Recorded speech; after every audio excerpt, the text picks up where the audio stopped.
Hi කොහොමද යාළුවනේ? ඔයාලා හැමෝම හොඳින් ඉන්නවා කියලා මම හිතනවා. ඔන්න ඉතින් අද මම ආවේ තෙල් බිඳුවක්වත් නැතුව කිරි රසට මෑකරල් හදාගන්නේ කොහොමද කියලා අරගෙන. ඔයාලත් අනිවාර්යෙන්ම මෙහෙම හදලා බලන්න. ගොඩක් ලේසි වගේම ගොඩාක් රසයි. එහෙනම් වැඩි කතා නැතුව අපි යමු වීඩියෝ එකට. මුලින්ම අපි මෑකරල් ග්‍රෑම් 250ක් විතර අරගෙන මේ වගේ පොඩියට කඩා ගන්න ගමන් ගැලවෙන රේණු ටිකක් ගලවලා අයින් කරගන්න ඕනේ. මෑකරල් ඔක්කොම ටික කඩාගත්තට පස්සේ මේ වගේ හොඳට හොදගන්න.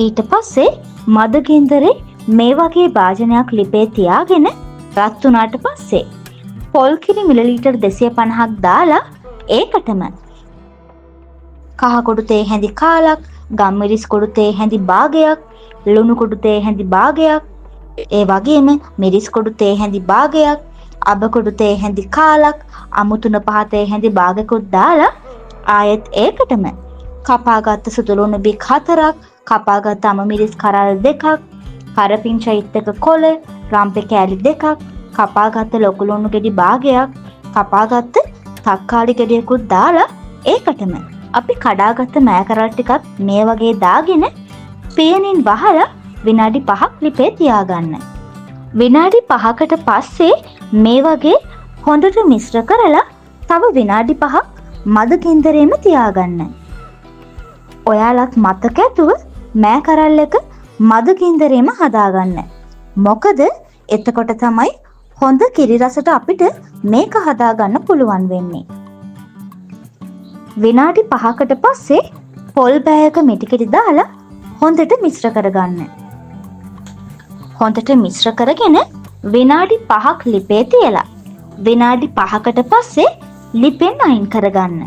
ඔයාලත් ආයේ මෑකරල් හදනකොට මෙහෙම හදලා බලලා මතක ඇතුව අපිටත් කියන්න. වෙනද වගේම අවශ්‍ය ද්‍රව්‍ය ටිකයි හදන විදිහයි ඔක්කොම ඩිස්ක්‍රිප්ෂන් එකේ කමෙන්ට් සෙක්ෂන් එකේ දාලා තියෙන නිසා ඔයාලට ඕන වෙලාවක මේ විදිහට රසමරස මෑකරල් වෑංජනය හදාගන්න පුළුවන්.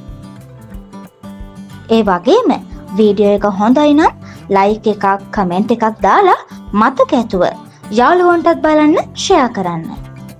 අපිව සබ්ස්ක්‍රයිබ් කරපු නැති යාළුවෙක් ඉන්නවා නම් දැන්ම අපිව සබ්ස්ක්‍රයිබ් කරන්න කියලා ගොඩක් ආදරෙන් ඉල්ලනවා.